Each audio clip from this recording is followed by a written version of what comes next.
Assalamualaikum warahmatullahi wabarakatuh. Hello everyone. Kali ini saya akan memaparkan beberapa materi mata kuliah filsafat geografi. Sebelumnya, izin memperkenalkan diri. Nama saya Rika Dwi Agita dengan NPM 23313034066. Saya dari Fakultas Keguruan dan Ilmu Pendidikan. Program Studi Pendidikan Geografi Angkatan 2023 Universitas Lampung. Pada video kali ini, saya akan menjelaskan 4 materi utama yang dipelajari pada mata kuliah Filsafat Geografi di semester 1. Pada materi pertama ada landasan ilmu geografi. Landasan ilmu geografi terbagi menjadi 3. Yang pertama ada ontologi, epistemologi, dan aksiologi. Nah, apa sih yang dimaksud dengan ketiga itu? Ontologi. Kata ontologi berasal dari bahasa Yunani. Ontologi berasal dari kata ontos yang berarti berada atau yang ada. Menurut istilah, ontologi adalah cabang ilmu filsafat yang mengkaji hakikat sebenarnya suatu ilmu dalam geografi.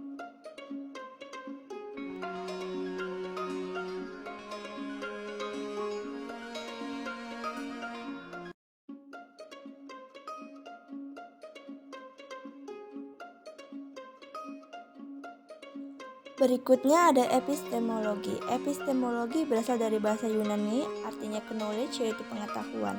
Kata tersebut terdiri dari 2 suku kata yaitu logia artinya pengetahuan dan episteme artinya tentang pengetahuan. Contoh dari epistemologi adalah sebuah pertanyaan tentang bagaimana kita mengetahui bahwa sesuatu itu benar atau salah.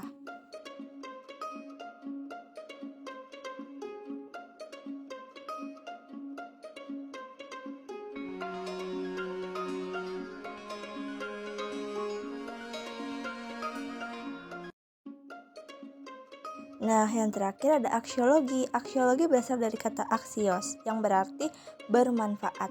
Aksiologi adalah ilmu pengetahuan yang menyelidiki hakikat nilai dan kajian tentang nilai ilmu pengetahuan.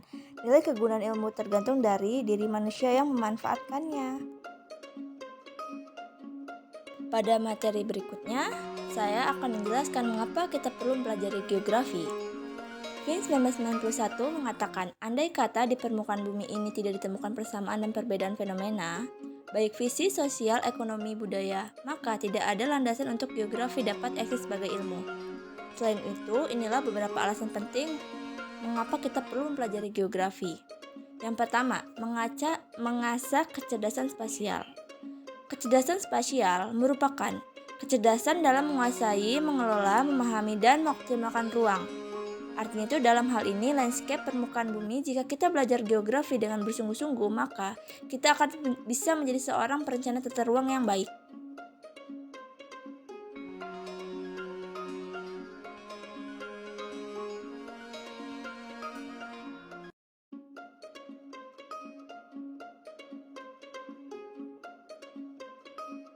Yang kedua, kita dapat memprediksi fenomena di masa depan. Keterampilan dalam disiplin ilmu geografi ini juga dapat mengarahkan kamu untuk memprediksi fenomena di masa depan, nanti dengan melihat pola yang terjadi di masa kini. Yang ketiga tuh dapat meningkatkan tingkat kepedulian terhadap bumi dan isinya. Belajar ilmu geografi pastinya belajar tentang lingkungan. Sedikit banyak pelajaran geografi akan membahas tentang lingkungan. Artinya kita akan dibimbing untuk senantiasa peduli terhadap lingkungan yang ada di sekitar tempat tinggal kita berada.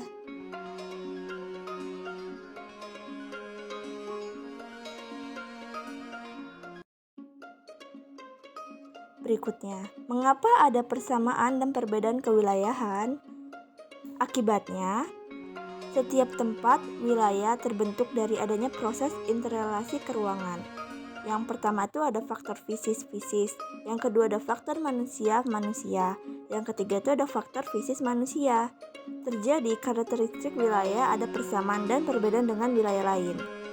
Dari materi sebelumnya, di sini dijelaskan di setiap lokasi terbentuknya suatu wilayah dipengaruhi oleh proses interaksi spasial yang dapat dikategorikan menjadi 3 faktor. Yang pertama ada fisik, kedua manusia, dan ketiga ada fisik manusia.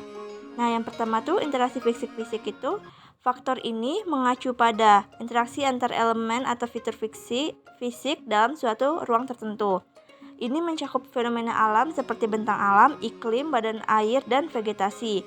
penataan ruang dan karakteristik faktor fisik tersebut dapat terbentuknya suatu wilayah. Nah, yang kedua itu ada interaksi manusia-manusia. Faktor ini menyangkut interaksi antar individu atau kelompok orang dalam suatu wilayah tertentu. Ini mencakup kegiatan sosial, budaya, dan ekonomi yang terjadi di antara populasi manusia. Contohnya itu termasuk perdagangan, migrasi, komunikasi, dan pertukaran ide dan pengetahuan. Interaksi manusia berkontribusi pada pengembangan jaringan sosial, komunitas, dan landscape budaya. Ketiga ada interaksi fisik manusia. Faktor ini mewakili interaksi antara unsur fisik dan aktivitas manusia.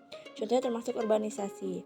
Ketiga faktor interaksi spasial tersebut ada fisik manusia-manusia, fisik manusia secara kolektif dan berkontribusi. Nah, ini ada contoh artikelnya, bisa dapat dilihat ya teman-teman. Materi berikutnya, dampak perbedaan. Yang pertama ada terjadi interaksi interdependensi spasial. Meningkatnya interaksi dan saling ketergantungan antar wilayah atau kawasan. Artinya akan terjadi peningkatan konektivitas dan pertukaran barang, jasa, dan gagasan antar wilayah. Nah, berikutnya ada terjadi aliran barang, jasa, manusia. Dengan terjadinya interaksi spasial dan saling ketergantungan, maka akan terjadi arus barang, jasa, dan manusia antar wilayah secara signifikan. Yang terakhir tuh keharusan kerjasama antar wilayah, antar bangsa. Perbedaan-perbedaan tersebut di atas memerlukan adanya kerjasama antar daerah dan bangsa. Kerjasama menjadi penting untuk mengelola arus barang, jasa, dan manusia, serta mengatasi tantangan dan permasalahan bersama yang timbul dari meningkatnya interaksi dan saling ketergantungan. Hal ini dapat melibatkan pembentukan perjanjian dan organisasi untuk mendorong kolaborasi dan menyelesaikan konflik.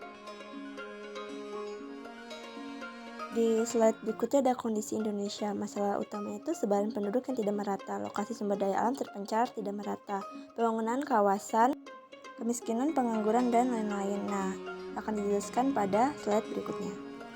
Pertama itu ada luas wilayah Indonesia itu sebesar 7.700.000 km persegi. Nah, kedua itu jumlah penduduk Indonesia itu kurang lebih 230 juta jiwa. Nah, yang ketiga itu ada geologi. Letak Indonesia terletak di antara dua benua, yaitu Asia, Australia, serta di antara dua samudra, Pasifik, India, dan Pasifik. Letak geologis itu juga membuat Indonesia memiliki banyak gunung berapi dan gempa bumi. Yang ketiga itu ada rawan bencana. Indonesia merupakan negara yang rawan terhadap berbagai bencana alam seperti gempa bumi, letusan gunung berapi, banjir, dan tanah longsor. Nah, yang terakhir itu ada multi ekosistem atau multikultur. Indonesia memiliki ekosistem yang kaya mulai dari hutan hujan tropis, terumbu karang, sabana, hingga pegunungan. Nah, masalah utamanya itu upaya untuk mengurangi ketimpangan sosial dan ekonomi yang disebabkan oleh sebaran penduduk yang tidak merata dan pembangunan kawasan kemiskinan. Pemerintah juga dapat mendorong kebijakan dan tindakan yang bertujuan untuk memberikan akses yang adil terhadap sumber daya dan kesempatan bagi semua penduduk di suatu wilayah. Nah, berikutnya ada peran geografi dalam mengatasi masalah Indonesia. Yang pertama itu ada mitigasi bencana, menerapkan strategi manajemen bencana yang komprehensif, termasuk sistem peringatan dini, rencana tanggap darurat. Yang kedua itu ada penanganan masalah pendudukan, mengembangkan dan melaksanakan kebijakan dan program pengelolaan pendudukan yang efektif. Yang ketiga itu ada perbaikan lingkungan, menerapkan praktik pembangunan berkelanjutan untuk melindungi dan memulihkan lingkungan. Hal ini dapat mencakup pengembangan sumber energi terbarukan. Yang terakhir itu ada pemanfaatan sumber daya alam, penanganan kemiskinan, perluasan KK.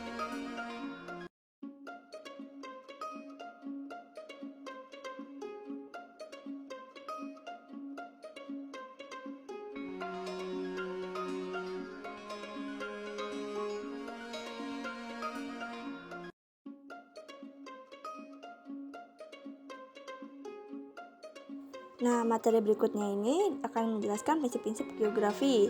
Yang termasuk dalam prinsip geografi yaitu ada prinsip persebaran, interrelasi, deskripsi, dan kronologi. Nah, disimak ya.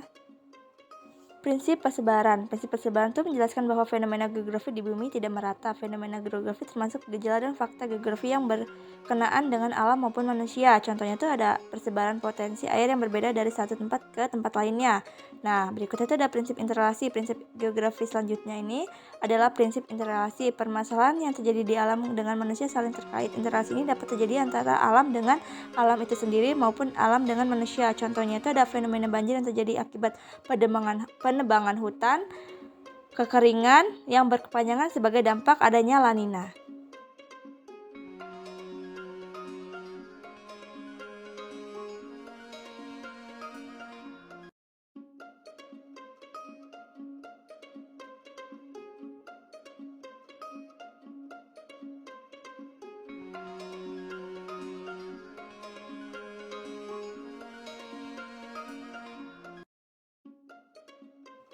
Prinsip deskripsi, bentuk keterkaitan antar alam dan manusia dapat digambarkan dalam bentuk deskripsi. Selain disajikan dengan tulisan atau kata-kata, dapat dilengkapi pula dengan diagram, tabel, gambar, dan peta. Penjelasan atau deskripsi berguna untuk memberikan gambaran lebih jauh tentang gejala dan masalah yang sedang dipelajari. Contohnya itu tuh seperti awal kemunculan ilmu geografi yang dideskripsikan dalam catatan perjalanan. Nah, kalau prinsip korelasi ini mencakup pengamatan gejala, fakta, ataupun masalah. Contohnya itu ada jika logia mengatasi seorang pulau udara, peneliti perlu mengetahui tentang perbedaan suhu udara pada pedesaan atau kota.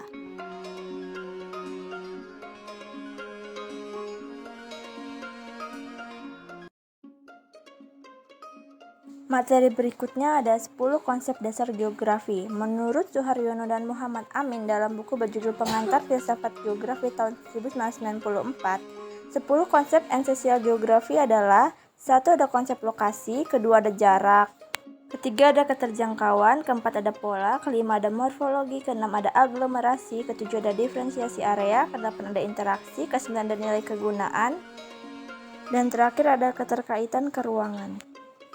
Lokasi secara umum terbagi menjadi dua, yaitu lokasi absolut dan lokasi relatif. Lokasi absolut adalah letak yang dilihat dari garis lintang dan garis bujur. Keadaan itu tetap karena berpedoman pada garis astronomis bumi. Contohnya itu ada astronomis Indonesia 6 derajat lintang utara sampai 11 derajat lintang selatan dan 95 derajat bujur timur sampai 141 bujur timur. Sedangkan lokasi relatif adalah letak atau tempat yang dilihat dari daerah lain di sekitarnya. Contohnya itu ada letak geografis Indonesia pada Samudra Hindia dan Samudra Pasifik.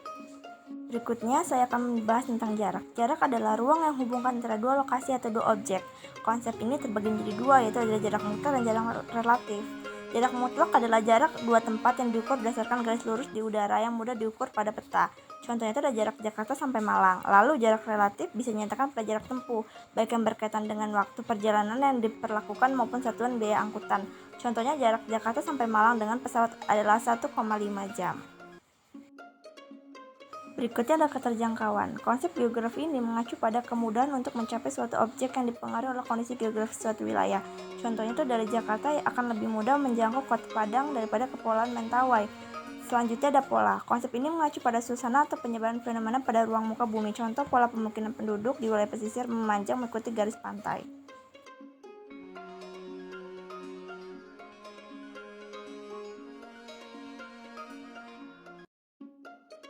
Next, morfologi. Morfologi menggambarkan perwujudan daratan di muka bumi yang merupakan hasil proses pengangkatan atau penurunan wilayah melalui proses geologi, contohnya seperti pulau-pulau, dataran yang luas, pegunungan, dan lembah. Berikutnya ada aglomerasi. Aglomerasi adalah kecenderungan persebaran yang bersifat mengelompok pada suatu wilayah. Contohnya itu ada permukiman penduduk di masyarakat perkotaan. Mereka cenderung tinggal di mengelompok sehingga timbul pengelompokan permukiman seperti daerah elit dan daerah kumuh.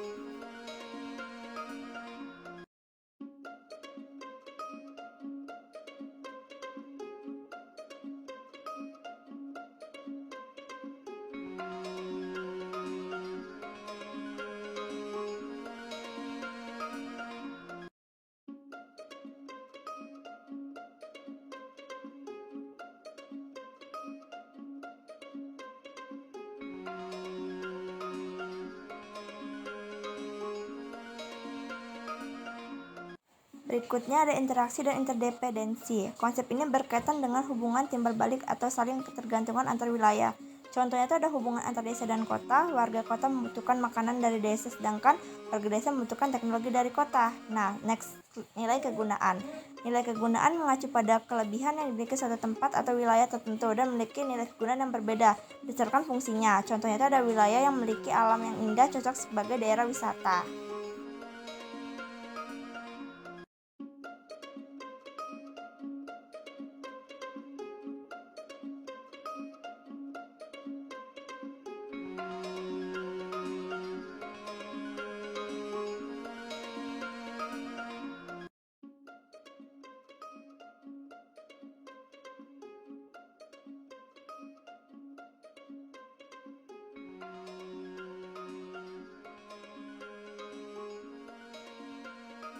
Next, diferensiasi area. Diferensiasi area menggambarkan keunikan atau karakteristik antara wilayah satu dengan yang lainnya.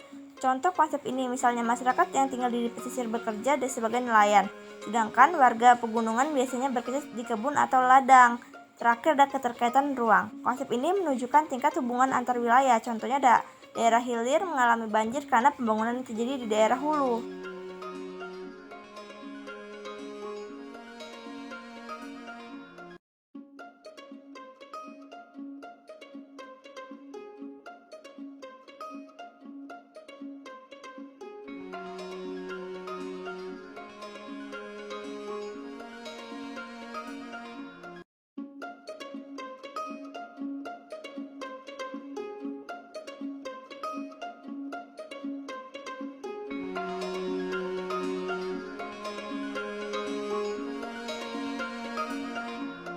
Sekian materi yang dapat saya paparkan. Apabila ada salah kata, saya mohon maaf.